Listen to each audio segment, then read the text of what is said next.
Oke. Udah ya, kita melanjutkan materi yang berikutnya. Kita membahas tentang utang ya. Jadi dalam kampus Merdeka kita ini, kita jurusan manajemen ya, tapi yang belajarnya akuntansi. Memang harus ada perubahan di sini mengikuti kurikulum Merdeka. Di sini yang kita lakukan adalah pertukaran mahasiswa antar prodi jadinya. Kalian yang prodi manajemen belajar tentang akuntansi. Nah, di topik kali ini kita akan membahas tentang utang. Kira-kira ada yang bisa jelaskan utang itu secara sederhana seperti apa? Silakan. Kewajiban yang harus dibayar perusahaan. Yang kewajiban harus dibayar perusahaan. Oke.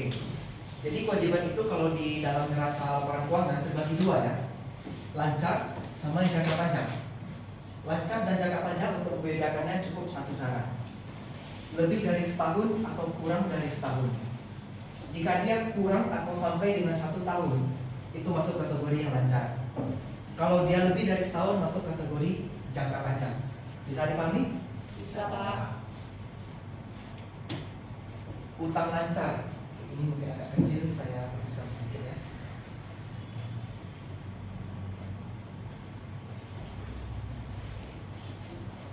Accounts payable. Accounts payable itu adalah utang-utang yang memang sifatnya di bawah 1 tahun.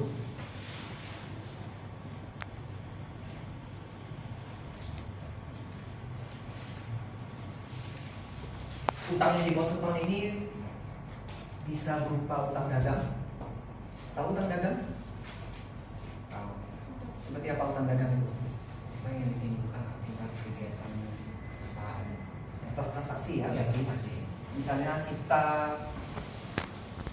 penjual TV, penjual barang elektronik, kita menjual TV, kulkas dan lain-lainnya. Barang itu kan bukan punya kita. Kita kan hanya toko. Kita beli dari orang kan? Kita beli dari orang itu tentu kita biasanya tidak langsung bayar. Jadi kita berutang dulu. Itu dikatakan utang dagang. Dan biasanya akan dibayar kalau barang itu sudah terjual, kita terima uang, baru kita bayar kepada supplier. Jangka waktu tempo biasanya berapa? 30 hari kan? Kalau yang buka toko biasanya 30 hari itu jangka waktu pembayarannya. Kalau di kita utang, di tempat mereka namanya piutang kan? Iya. Ingat waktu kita bahas piutang? N/30 itu? Iya. Nah, di situ dia. Kebalikannya ini dengan piutang karena tergantung transaksi kita. Berikutnya ada yang namanya notes payable.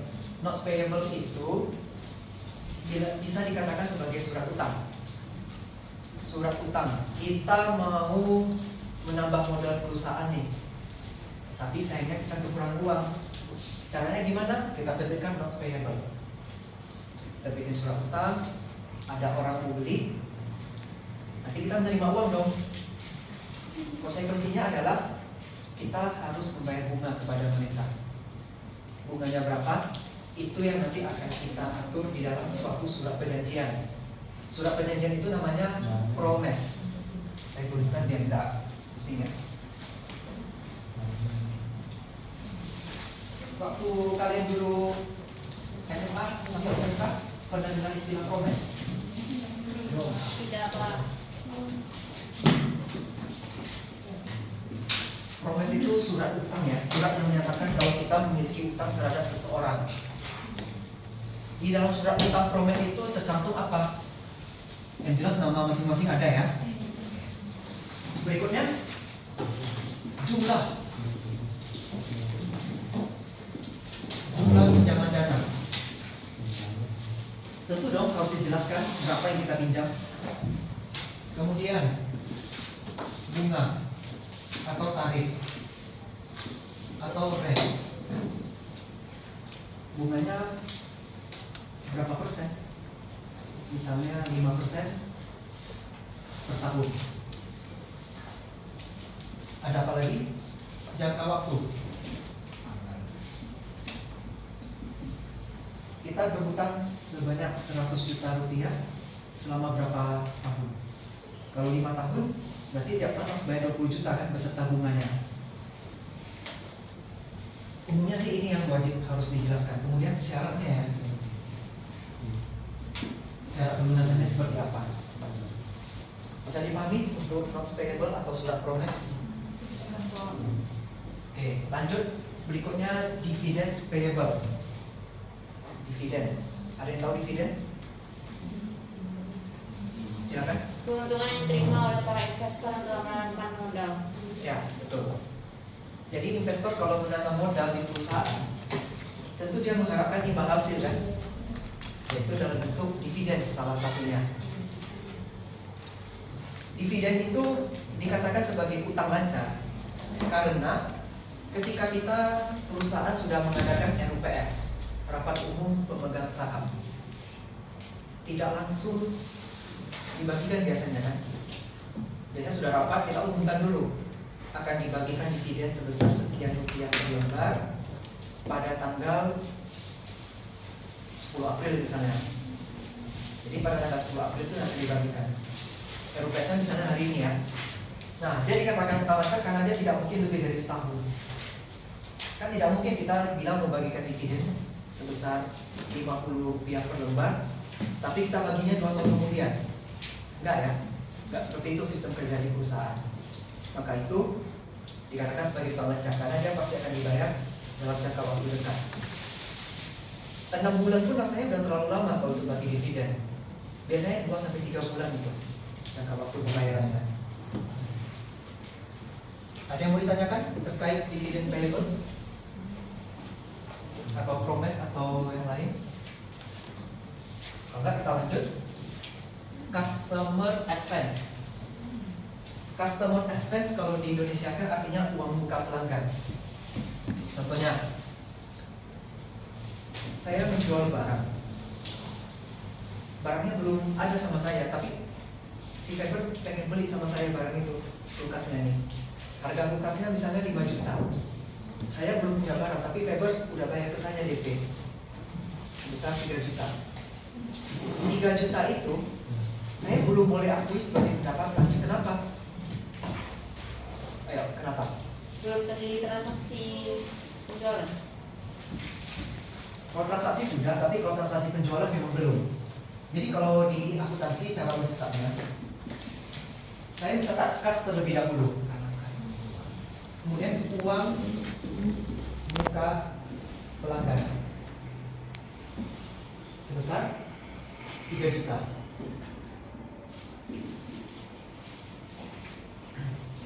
Inilah namanya customer advance atau uang muka pelanggan. Saya belum boleh mengakuinya sebagai pendapatan. 3 hari kemudian kulkasnya sudah nyampe nih. Saya serahkan ke Faber, Faber langsung lunasin 2 jutanya. Jadi saya menerima kas lagi kan sebesar 2 juta. Uang muka pelanggan ini kan ceritanya saya masih ngutang ke Faber ini. Benar tak? Ya. Saya ngutang ke Faber 3 juta. Tapi karena sudah saya bawa kulkasnya, sudah saya antar ke rumahnya, uang muka pelanggan akan kita hapus. Caranya, kita debitkan transaksi uang muka pelanggan ini. Sebelumnya kan dia di kredit posisinya, kita pindahin ke debit. Otomatis debit 3 juta, kredit 3 juta habis kan? Jadi 0. Sekarang kita udah terima juga uang 2 juta. Barulah kita akui sebagai penjualan sebesar 5 juta. Bisa dipahami prosedurnya untuk customer advance ini? Atau uang muka pelanggan? Atau kalau bahasa sehari-harinya kita sebut DP, down payment. Bisa dipahami? Bisa. Kemudian ada tax payable. Tax payable ini berarti utang pajak ya? Ya Pak. Kalau di materi yang saya kirim di Google Drive, itu tiap minggu saya update ya di sana. Itu sama tax payable-nya dibikin jadi 2, income tax payable dan sales tax payable. Ya mau dipisah mau digabung itu sebenarnya sama-sama utang pajak. Cuman kalau utang pajak yang sifatnya dari penjualan itu utang pajak yang sifatnya final kalau di Indonesia. Kalau yang income tax payable itu yang sifatnya non final. Itu nanti lebih dalamnya di materi akuntansi perpajakan. Di kurikulum Merdeka juga ada kan? Semester depan ini Ada Pak. akuntansi perpajakan ya. Udah belajar sampai mana tuh? Sampai BPH ada 1. baru sampai mau masuk PPh badan. PPh badan itu nanti masuk kategori income tax payable karena dia tidak langsung dibayar. Dia akan dibayar di bulan April paling lambat. Tapi di Desember harus dicatat dulu kan berapa kewajiban pajak yang harus kita bayar. Oke, bisa dipahami? Untuk tax payable. Kemudian ada employee related payable. Employee itu kan berarti sesuatu yang kaitan dengan karyawan. Ini pernah saya jelasin dulu waktu pertemuan paling awal ya. Masalah pengakuan pendapatan dan biaya. Match matching principle di prinsip akuntansi. Kalau kita mau mengakui biaya harus di periode yang sama dengan penjualan. Yang saya bikin contoh supir truk punya gaji Januari tapi dibayar di Februari, masih ingat? Masih. Itulah namanya employee related payable. Kita mencatat utang gajinya dulu di Januari, meskipun gajinya dibayar di Februari. Jadi ketika kita keluar uang di Februari, itu bukan untuk bayar beban gaji, tapi utang gaji Januari. Salah satu contoh employee related-nya itu utang gaji. Yang lain ada program pensiun, itu juga. Kemudian kewajiban imbalan pasca kerja, kalau misalnya ada karyawan yang berhenti, itu kan harus bayar pesangon untuk PHK ya. Itu juga masuk kategori employee related payable. Sampai di sini ada yang mau ditanyakan? Atau sudah cukup jelas? Oke. Berikutnya kita masuk di materi ini sudah cukup jelas sebenarnya ya. Ada contoh-contohnya juga. Nanti kalau ada yang kurang paham bisa kita lanjut melalui WA. Berikutnya utang jangka panjang.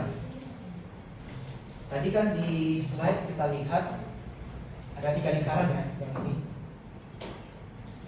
lancar dan jangka panjang itu yang membentuk kewajiban di perusahaan. Lancar sudah kita bahas, kita sekarang masuk ke jangka panjang.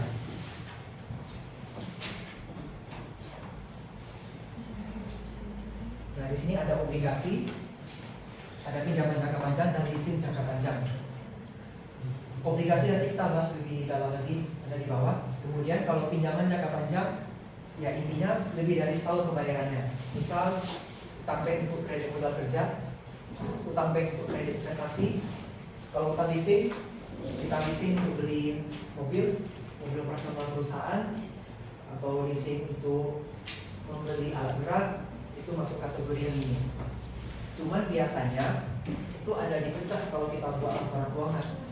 Misal total utangnya adalah 500 juta. 500 juta ini kan akan dibayar misalnya 3 tahun atau 5 tahun lah ya, biar gampang itu. Berarti kan di tahun 2024, ini 2023 ya kejadiannya. Di tahun 2024 kewajiban harus dibayar 100 juta ya.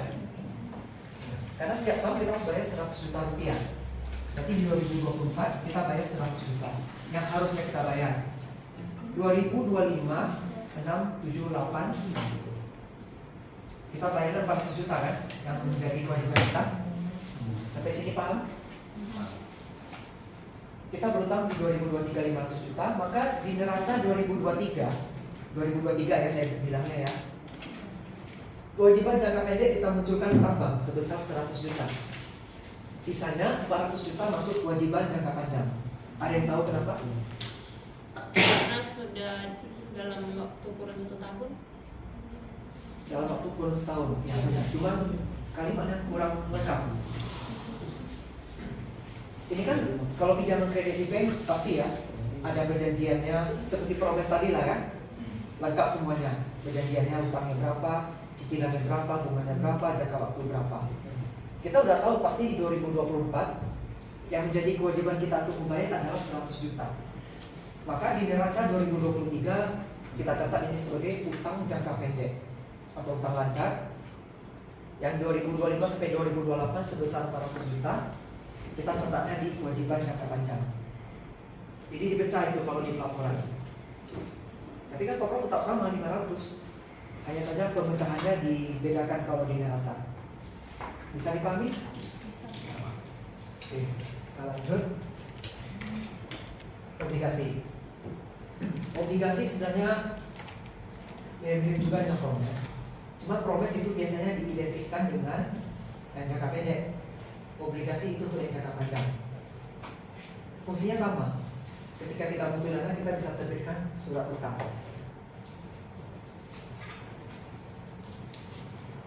Issuing bonds. Ini adalah bagaimana kita menerbitkan obligasi. Pertama, kita tentukan dulu jumlahnya. Saya perusahaan bergerak di bidang pertambangan. Saya ada ketemu kawasan, di situ banyak emas. Seru ya kalau banyak emas ya. Gimana caranya supaya saya bisa dapatkan emas ini dalam waktu cepat? Tentu saya butuh alat lebih banyak kan, alat yang lebih baru, alat yang lebih canggih, alat yang lebih kuat untuk menggali kan. Butuh dana kan? Kebetulan dari pemegang saham perusahaan kami nggak cukup dananya. Sudah dia kita terbitin surat utang. Kita butuh 5M. Udah kita tentukan jangka waktu dan tingkat bunganya. Rupanya sudah ada nih yang mau klik surat utang saya sebesar 5 miliar. Kita sepakati berapa lama jangka waktunya sama tingkat bunganya berapa persen. Biasanya tingkat bunga obligasi itu di atas deposito bank. Kenapa? Karena kalau deposito bank itu kan risikonya lebih rendah. Saya punya uang 5 miliar, saya letak di deposito. Bunga sekitar 3% lah atau 4%. Saya nggak perlu ngapa-ngapain kan? Uang saya pasti aman akan kembali. Tapi kalau saya 5 miliar itu saya jadikan obligasi, apakah perusahaan pertambangan ini yakin bisa sukses? Ada risiko kan? Resikonya kalau sempat ngadet bisnisnya atau rupanya yang dikatakan tumpukan itu adalah emas, pas digali rupanya nggak ada, rugi ya perusahaannya. Saya sebagai pembeli obligasi juga rugi. Makanya ada risiko. Dan risiko itu harus dicatat dalam prospektus. Prospektus itu mirip surat promes, ada jumlah pinjaman, bunga, bla bla blanya. Kemudian cantumkan resikonya apa? Resiko yang mungkin terjadi ketika dalam proses itu. Kalau misalnya kalian punya uang 5 miliar, kalian lebih pilih obligasi atau pilih deposito? Deposito ya, lebih aman kan? Tapi bunga kecil. Obligasi ini bisa 7-9%. Kalau mau dinego bisa sampai 12%. Kalau uangnya banyak. Semakin tinggi resiko, semakin tinggi imbal hasil yang diharapkan. High risk, high return. Pernah dengar istilah itu? Ini salah satu contoh untuk menggambarkannya. Kemudian setelah membuat prospektus, kita pemasaran obligasi, kita pasarkan, kita umumkan. Nah, kalau sudah ada yang beli, kita buat perjanjian obligasi. Perjanjian ini ya sama aja dengan yang promes tadi. Ada ketentuannya, jangka waktu, tingkat bunga dan lain-lainnya. Bisa dipahami cara penerbitan obligasi ini? Cara cetak jurnalnya seperti ini.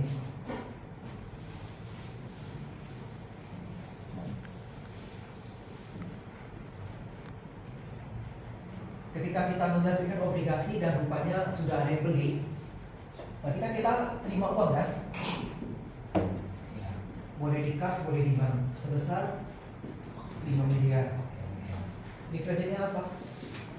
Utang obligasi sebesar 5 miliar. 1 tahun kemudian kita harus bayar kan? Misalnya 5 tahun.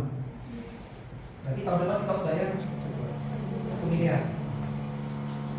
Berarti utang obligasinya berkurang dong. Sebesar 1 miliar.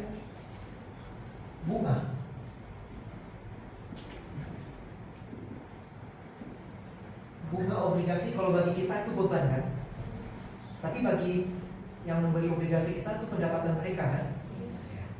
Mereka sebutnya kupon. Kupon obligasi. Tahu kenapa disebut kupon? Dulu obligasi itu bentuknya seperti secari kertas seperti ini. Ada bawahnya seperti gini. Tahu kupon undian yang cabut-cabut itu? Ada 10 misalnya. Berarti 10 kali pembayaran. Ini kita cabut, ini kita tukar ke perusahaan. Perusahaan ganti pakai uang. Makanya disebut kupon. Jadi ini hanya penamaan aja ya. Mau sebut kupon, mau sebut bunga itu sama, nggak apa-apa. Saya cuma cerita sejarahnya aja. Katakan bunganya 5% dari 1 miliar. 5% boleh nggak? 5 miliar 550 juta dong. Iya. Dari perusahaan akan keluar kas atau bank sebesar 1 miliar 50 juta rupiah. Ini cara mencatat jurnal saat di awal penerbitan obligasi. Ini saat membayar obligasi tahun pertama. Terus suku bunganya di mana? Suku bunga itu ada yang tetap, ada yang fluktuatif. Kalau kita lihat di sini ada tingkat bunga atau interest rate. Dikatakan sini ada yang fix tetap, ada juga yang berubah atau fluktuatif. Jadi itu nanti tergantung kondisi keadaan pasar ya. Bisa dipahami terkait obligasi ini? Atau masih ada yang bingung? Bisa semua? Iya.